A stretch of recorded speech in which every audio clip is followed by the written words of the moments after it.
മാഗ്നറ്റിസത്തിൻ്റെ അകത്തുള്ള previous year question പേപ്പറിലെ കുറച്ച് questions നമുക്കിന്ന് നോക്കാമേ. First question, magnetic flux density emerging out of a closed surfaces. Magnetic flux density എന്താണ്? B ആണ്. Emerging out of a closed surface. അപ്പോൾ integral closed integral B dot D S എന്തായിരിക്കും? Closed integral B dot D S എന്ന് പറഞ്ഞു കഴിഞ്ഞാൽ 0 ആണല്ലേ. Open integral B ഡോട്ടോ? Open integral B dot D S is flux phi. Open സർഫസിലാണെങ്കിൽ it is flux phi. Closed integral B dot D L എന്ന് പറയുന്നത് D S അല്ല, D L. Closed integral B dot D L എന്ന് പറയുന്നത് മ്യൂ0 into Y ആണ്. ഇതെന്തായിരുന്നു? This was Ampere's circuit law അല്ലേ. Ampere's circuit law actually closed integral H dot D L equal to current ആണ്. എത്രമാത്രം കറണ്ട് ഒരു കണ്ടക്ടറിൽ കൂടെ പോകുന്നു അത്രമാത്രം മാഗ്നറ്റൈസിങ് ഫോഴ്സ് അല്ലെങ്കിൽ മാഗ്നറ്റിക് ഫീൽഡ് ഇൻറ്റൻസിറ്റി ഉണ്ടാവുന്ന. ഓക്കെ, ഇവിടെ നമ്മുടെ question magnetic flux density emerging out of a closed surface. Infinite ആണോ? അല്ല. 0 ആണോ? ഇറ്റ് ഈസ് 0 അല്ലേ. Depending upon the magnetic movement inside the closed surface. Closed surface ആണെങ്കിൽ മാഗ്നറ്റിക് ഫ്ലക്സ് ഡെൻസിറ്റി 0 ആണ്. അടുത്ത question, second one, which of the following is a vector quantity. ഇതിൻ്റെ അകത്ത് vector quantity ആയിട്ടിരിക്കുന്നത് മാഗ്നറ്റിക് ഫീൽഡ് ഇൻറ്റൻസിറ്റി ആണ്. Vector quantity is magnetic field intensity. മൂന്നാമത്തെ question, the magnetic susceptibility of aluminium is 2.1 into 10 raised to minus 5. 2.1 into 10 raised to minus 5. The permeability and the relative permeability are respectively. നമ്മുടെ അടുത്ത് കണ്ടുപിടിക്കാൻ പറഞ്ഞിരിക്കുന്നത് എന്താണ്? Permeability mu and relative permeability mu R ആ കണ്ടുപിടിക്കാൻ പറഞ്ഞിരിക്കുന്നത്. തന്നിരിക്കുന്നത് മാഗ്നറ്റിക് സസെപ്റ്റിബിലിറ്റി ആയ psi M equal to 2.1 into 10 raised to minus 5. Relative പെർമിയബിലിറ്റിയും മാഗ്നറ്റിക് സസെപ്റ്റിബിലിറ്റിയും തമ്മിലുള്ള റിലേഷനാണ് mu R equal to psi M plus 1. ഇതുപോലെ നമ്മൾ ഇലക്ട്രോസ്റ്റാറ്റിക്സ് പഠിക്കുമ്പോഴും ഒരു റിലേഷനുണ്ട്. എപ്സിലോൺ ആർ ആയ relative permittivity will be equal to electrical susceptibility plus 1. Mu R equal to magnetic susceptibility plus 1 in magnetic ഫീൽഡിൻ്റെ അകത്ത്. ഇലക്ട്രിക് ഫീൽഡിൻ്റെ അകത്ത് relative permittivity will be equal to electric susceptibility plus 1. അപ്പോൾ ഇത് വെച്ച് നമുക്ക് കണ്ടുപിടിക്കാമല്ലോ. അപ്പോൾ ആദ്യമേ റിലേറ്റീവ് പെർമിയബിലിറ്റി കണ്ടുപിടിക്കാം.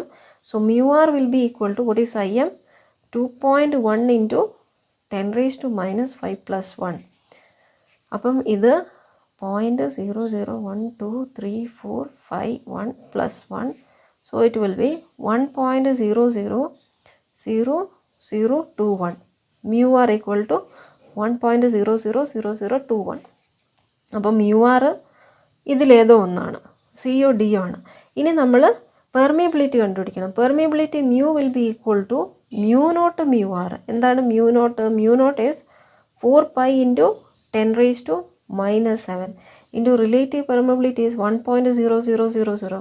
So we can take approximately as 1.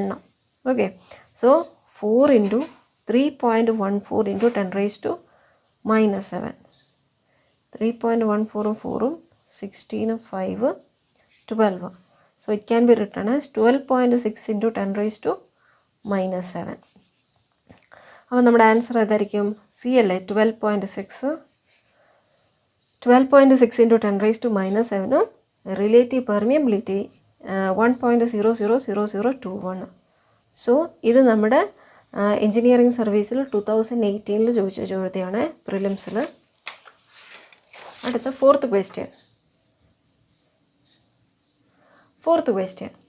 The direction of magnetic flux in a current carrying conductor shown in the figure is. നമുക്കൊരു current carrying conductor ഉണ്ട്. ഇതാണ് കറണ്ട് ക്യാരിങ് കണ്ടക്ടറായിട്ട് റെപ്രസെൻറ്റ് ചെയ്തേക്കുന്നത്. കറണ്ട് ക്യാരിങ് കണ്ടക്ടറിൻ്റെ അകത്ത് into ഇട്ടിട്ടുണ്ടെങ്കിൽ അതിൻ്റെ അർത്ഥം എന്താണ്? Current is going into the conductor. Okay, current is going into the conductor ആണെങ്കിൽ നമ്മൾ പെൻസിലിനെ ഇങ്ങനെ വെച്ച് നോക്കാം അല്ലേ. പെൻസിലിൻ്റെ ഈ ഭാഗം ഇങ്ങനെ വെച്ച് നോക്കാം. സോ നമ്മൾ എന്താ കണ്ടുപിടിക്കേണ്ടത്? Direction of magnetic flux. അപ്പം നമ്മൾ ഡയറക്ഷൻ ഓഫ് മാഗ്നറ്റിക് ഫ്ലക്സ് കണ്ടുപിടിക്കാൻ വേണ്ടി will be using right hand thumb rule അല്ലേ. അപ്പം right hand thumb thumb represents the direction of current ആണെങ്കിൽ കേൾ ചെയ്തിരിക്കുന്ന fingers represents the direction of magnetic field. അപ്പം ഇതാണല്ലോ, ഇങ്ങനെ കറണ്ട് പോകുന്നുണ്ടെങ്കിൽ, സോ ഇങ്ങനെ നമ്മുടെ കറണ്ട് പോകുന്നുണ്ടെങ്കിൽ ഈ ഡയറക്ഷനാണ് അല്ലേ, ഈ direction. So it will be ഇങ്ങനെ വെക്കുമ്പം ഇങ്ങനെ. സോ ഏതാണ് നമ്മുടെ ഡയറക്ഷൻ? ക്ലോക്ക് വൈസ് ഡയറക്ഷനാണ്. Okay, clockwise direction. 5th question. Who developed the concept of time varying electric field producing a magnetic field? നമ്മൾ പെട്ടെന്ന് time varying electric field producing a magnetic field, vary ചെയ്യുന്ന electric field ഉണ്ടെങ്കിൽ magnetic field എന്ന് പറഞ്ഞിട്ട് പെട്ടെന്ന് പോയിട്ട് നമ്മൾ Faraday's law നമ്മൾ ടിക്ക് ചെയ്ത് വെക്കും. തെറ്റാണ്. ഫാരഡേ ആക്ച്വലി എന്താ പറഞ്ഞത്? ഫാരഡേ പറഞ്ഞത് ഒരു മാഗ്നറ്റിക് ഫീൽഡ്, നോർത്ത് പോളും ഒരു സൗത്ത് പോളും ഉണ്ടെങ്കിൽ, ഒരു മാഗ്നറ്റിക് ഫീൽഡ് ഉണ്ടെങ്കിൽ അതിൻ്റെ ഇടയിൽ നമ്മളൊരു കണ്ടക്ടർ വെക്കുകയാണ്. ഈ കണ്ടക്ടറിനെ ഒന്നീ മൂവ് ചെയ്യുമ്പോഴും മാഗ്നറ്റിക് ഫീൽഡ് സ്റ്റേബിളായിട്ട് വെച്ചിട്ട് കണ്ടക്ടറിനെ മൂവ് ചെയ്ത് കഴിഞ്ഞാൽ അതിൻ്റെ അകത്തൊരു EMF ഇൻഡ്യൂസ് ചെയ്യും അല്ലേ, which is -d∅dt. d∅dt minus represents Lenz law, E = d∅dt ആണ് ഫാരഡേ പറഞ്ഞത്. അതല്ലെങ്കിൽ കറണ്ട് ക്യാരിങ് കണ്ടക്ടർ അവിടെ തന്നെ വെച്ചിട്ട് മാഗ്നറ്റിക് ഫീൽഡ് വേരി ചെയ്യുമ്പോഴും ഇതിൻ്റെ അകത്ത് കറണ്ട് ക്യാരിങ് കണ്ടക്ടറിൻ്റെ അകത്ത് EMF ഇൻഡ്യൂസ് ചെയ്യുന്നതാണ് ഫാരഡേ പറഞ്ഞത്. ഓക്കെ, ഇവിടുത്തെ ക്വസ്റ്റ്യൻ എന്താണ്? Who developed the concept of time varying electric field producing a magnetic field? Electric field vary ചെയ്യുമ്പോൾ മാഗ്നറ്റിക് ഫീൽഡ് പ്രൊഡ്യൂസ് ചെയ്യുന്നത് പറഞ്ഞത് ഫാരഡേ അല്ല. ഫാരഡേ പറഞ്ഞ ലോനെ മോഡിഫൈ ചെയ്തു. അത് ചെയ്തത് ഫാരഡേ പറഞ്ഞ ഇലക്ട്രിക് മാഗ്നറ്റിക് ഫീൽഡിൻ്റെ ഇടയിൽ നമ്മൾ കണ്ടക്ടർ മൂവ് ചെയ്യുകയാണ്, അല്ലെങ്കിൽ കണ്ടക്ടർ കോൺസ്റ്റൻ്റ് ആയിട്ട് വെച്ചിട്ട് മാഗ്നറ്റിക് ഫീൽഡ് മൂവ് ചെയ്യുമ്പോഴും രണ്ട് കേസിൽ ഇലക്ട്രിക് ഫീൽഡ് ഇൻഡ്യൂസ് ചെയ്യുന്നതെന്നാണ് പറഞ്ഞത് ഫാരഡേ.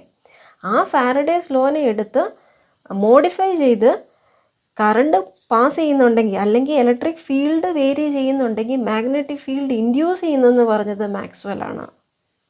ഓക്കെ, അതുകൊണ്ടാണ് നമ്മൾ ഇലക്ട്രോ മാഗ്നറ്റിക് തിയറിക്കകത്ത് ഇലക്ട്രോസ്റ്റാറ്റിക്സും മാഗ്നറ്റിക് ഫീൽഡും ഒക്കെ പഠിച്ചതിന് ശേഷം മാക്സ്വെൽസ് ലോ എന്നും പറഞ്ഞ് 4 ലോ പഠിക്കുന്നത്. ഓക്കെ, ഇതെപ്പോഴും നമുക്ക് തെറ്റിപ്പോകുന്നതാണ്. It is Maxwell's law. Time varying electric field ആണെങ്കിൽ അത് മാഗ്നറ്റിക് ഫീൽഡാണ് പ്രൊഡ്യൂസ് ചെയ്യുന്നത്. Okay, 6th question. What is the magnetic field due to an infinite linear current carrying conductor? ഒരു infinite linear current carrying conductor ഉണ്ടെങ്കിൽ, ഒരു current carrying conductor at A distance പിയിൽ ഉണ്ടാക്കുന്ന magnetic ഫീൽഡിൻ്റെ formula എന്തായിരുന്നു? H will be equal to I divided by 2π. ഇവിടെ R ആണ്. So here if it is R, 2πr അല്ലേ. H equal to I divided by 2πr. ഇതെല്ലാം ഞാൻ ഇതിൻ്റെ previous ക്ലാസ്സിൽ ഡിസ്കസ് ചെയ്തിട്ടുണ്ട്. 7th question. The magnetic flux density created by an infinitely long conductor carrying a current I at a radial distance r. The magnetic flux density created by an infinite long conductor. നമുക്ക് ഇങ്ങനൊരു long കണ്ടക്ടറിൻ്റെ അകത്ത് current പോകുന്നുണ്ടെങ്കിൽ ആ current കാരണം ഒരു distance capital ആറിൽ ഈ പോയിന്റിൽ ഉണ്ടാവാൻ പോകുന്ന മാഗ്നറ്റിക് ഫ്ലക്സ് ഡെൻസിറ്റിയാണ്. So it is B will be equal to mu0I divided by 2πr അല്ലേ. mu0I divided by 2πr. അടുത്ത 8th question. The magnitude of magnetic field strength H. magnitude of the magnetic field strength. Magnetic field strength എന്താണ്? Magnetic field സ്ട്രെങ്ത്തിൻ്റെ unit നമ്മൾ ഒന്ന് പഠിക്കുന്നത് NI/L പഠിക്കും. Magnetic field strength H അല്ലെങ്കിൽ ഇതിൻ്റെ വേറൊരു പേര് മാഗ്നറ്റിക് ഫീൽഡ് ഇൻറ്റൻസിറ്റി അല്ലെങ്കിൽ magnetising force. H equal to NI/L. ഇതെന്താണ്? N represents number of turns, I represents current. So ampere turns per metre ഉണ്ട് മാഗ്നറ്റൈസിങ് ഫോഴ്സിന്. ഇപ്പം നമ്പർ ഓഫ് ടേൺസ് ഇല്ലെങ്കിൽ H equal to I/L വന്നിട്ട് ആംപിയർ പെർ മീറ്റർ വരും. Okay, അപ്പോൾ ശരിക്കും പറഞ്ഞാൽ H ആരൊക്കെ ഡിപ്പെൻഡ് ചെയ്യുന്നത്? H is depending upon the current and it is depending upon the distance. ഒരിക്കലും B equal to μH എന്ന് പറയുന്ന ഫോർമുല വെച്ചിട്ട് H is inversely proportional to 1/μ എന്ന് ഒരിക്കലും ചെയ്യരുത്. ഈ റിലേഷൻ വരുന്നത് മാഗ്നറ്റിക് ഫീൽഡ് ഇൻറ്റൻസിറ്റി ഉണ്ടായതിന് ശേഷം മാഗ്നറ്റിക് ഫ്ലക്സ് ഡെൻസിറ്റി ഇൻറ്റൻസിറ്റീനെ ഡിപ്പെൻഡ് ചെയ്യുന്നു എന്നാണ്. അപ്പം B is directly proportional to H, B equal to ഈ പ്രപ്പോർഷണാലിറ്റി കളയാൻ വേണ്ടിയാണ് നമ്മൾ മ്യൂ ഇടുന്നത്. അതായത് പറഞ്ഞു വരുന്നത് ഇലക്ട്രിക് ഫീൽഡ് ഇൻറ്റൻസിറ്റി ഒരിക്കലും പെർമിയബിലിറ്റിയെ ഡിപ്പെൻഡ് ചെയ്യുന്നില്ല. ഇലക്ട്രിക് ഫീൽഡ് ഇൻറ്റൻസിറ്റി ഡിപ്പെൻഡ് ചെയ്യുന്നത് കറണ്ടിനെയും ഡിസ്റ്റൻസിനെയാണ്. Using this relation. Okay, so the magnitude of the magnetic field strength H is independent of ആരെയാണ് ഡിപ്പെൻഡ് ചെയ്യാത്തത്? കറണ്ടിനെ ഡിപ്പെൻഡ് ചെയ്യുന്നുണ്ട്, ഡിസ്റ്റൻസിനെ ഡിപ്പെൻഡ് ചെയ്യുന്നുണ്ട്, ബോത്ത് കറണ്ട് ആൻഡ് ഡിസ്റ്റൻസിനെ ഡിപ്പെൻഡ് ചെയ്യുന്നുണ്ട്. ഇത് ആരെ ഡിപ്പെൻഡ് ചെയ്യുന്നില്ല? പെർമിബിലിറ്റി ഓഫ് ദ മീഡിയത്തെ ഡിപ്പെൻഡ് ചെയ്യുന്നില്ല. ഓക്കെ, ഇത് 2016 ക്വസ്റ്റ്യൻ ആയിരുന്നു എഞ്ചിനീയറിംഗ് സർവീസിൻ്റെ. 9th question. The flux density at a distance of 0.1 meter from a long straight wire carrying a current of 200 amperes. Flux density കണ്ടുപിടിക്കണം. ആരുടെയാണ് കണ്ടുപിടിക്കേണ്ടുന്നത്? ലോങ് സ്ട്രെയിറ്റ് വയറിൻ്റെയാണ് കണ്ടുപിടിക്കേണ്ടുന്നത്. So our formula is mu not I divided by 2πr അല്ലേ. So B equal to what is mu not? Mu not എന്ന് പറയുന്ന ഒരു constant ആണ്. 4π × 10⁻⁻⁷ ഇൻറ്റു കറണ്ട് എത്ര തന്നേക്കുന്നത്? 200 amperes divided by 2π into what is the distance of 0.1. Okay, so it will be 2. So it will be 4000 into 10⁻. Point കളയാൻ വേണ്ടി ഞാൻ ഇവിടെ ഒരു 10 താഴെ ഒരു 10 മൾട്ടിപ്ലൈ ചെയ്യും. So 4000 into 10⁻⁻⁷, 4 into 10⁻, 3 into 10⁻⁻⁴. So it will be -7. So it will be 4 into 10⁻⁻⁴ Weber per meter square. Magnetic flux ഡെൻസിറ്റിയുടെ unit weber per metre square, അല്ലെങ്കിൽ വേറൊരു യൂണിറ്റ് ആണ് ടെസ്ല. അസിസ്റ്റൻറ്റ് എഞ്ചിനീയർ, ഇലക്ട്രിസിറ്റി ബോർഡിൻ്റെ അസിസ്റ്റൻറ്റ് എഞ്ചിനീയറിന് 2014 unit ചോദിച്ചിട്ടുണ്ടായിരുന്നു. Flux ഡെൻസിറ്റിയുടെ യൂണിറ്റാണ് ചോദിച്ചിരുന്നത്. ഓക്കെ, അപ്പോൾ answer is 4 into 10⁻⁻⁴ weber per metre square. 10th question. Okay. A long straight wire carries a current I equal to 10 ampere. At what distance is the magnetic field H? At what distance is the magnetic field H equal to 1 ampere per meter? Long straight wire ആണെങ്കിൽ അതിൻ്റെ equation എന്താണ്? H will be equal to I divided by 2πr അല്ലേ. H equal to I divided by 2πr. നമുക്ക് at what ഡിസ്റ്റൻസാണ് ചോദിച്ചേക്കുന്നത്. So ഈ ഒരു distance ആറാണ് കണ്ടുപിടിക്കേണ്ടത്. So R equal to I divided by 2πh.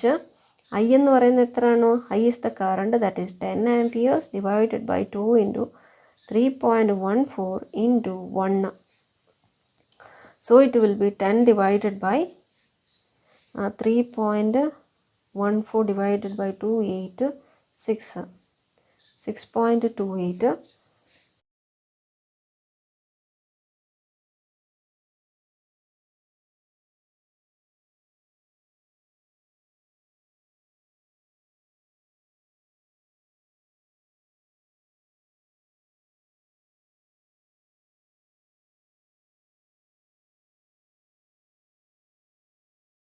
നമ്മുടെ answer will be, so our R will be 1.59 meters.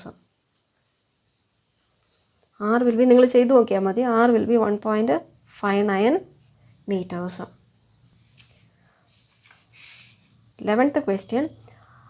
How much current must flow in a loop of radius 1 meter to produce a magnetic field of 1 milliampere per meter?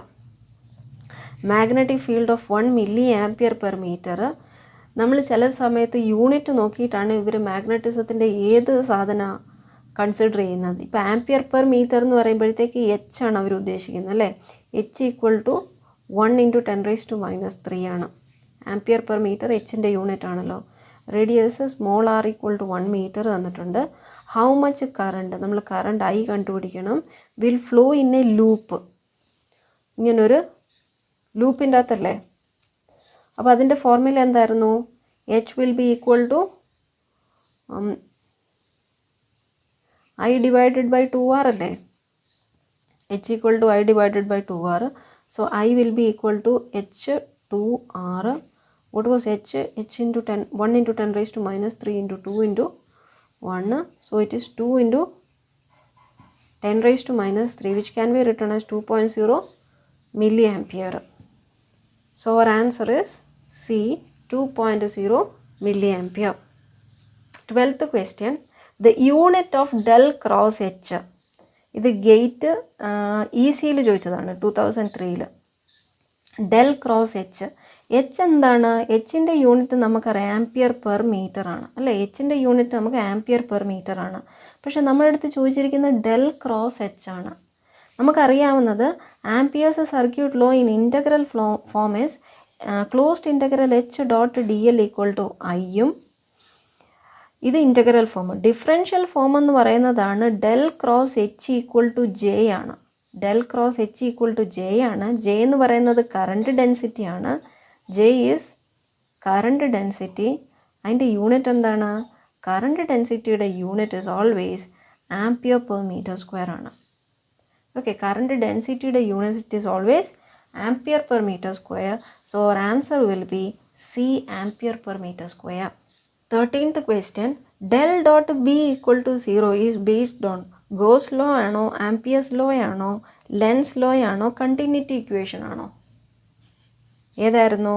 Del dot B എന്ന് പറയുന്നത് നമുക്കറിയാം integral open integral B dot D S equal to flux phi അല്ലേ? അത് closed integral ആകുമ്പോൾ നമ്മളൊരു closed സർഫസിൽ consider ചെയ്യുമ്പോൾ it becomes 0. അപ്പം del dot B equal to 0. നമ്മളൊരു ക്ലോസ്ഡ് സർഫസ് കൺസിഡർ ചെയ്യാമെന്ന് പറഞ്ഞു കഴിഞ്ഞാൽ ഒരു ഗോഷ്യൻ സർഫസ് കൺസിഡർ ചെയ്യാമെന്നാണ് പറയുന്നത്. അപ്പം this is actually Gauss law of magnetic circuits. അപ്പോൾ del dot B equal to 0 വരുന്നത് ഗോസ് ലോ ഇൻ മാഗ്നറ്റിക് സർക്യൂട്ട്സിലാണ്. Okay, thank U.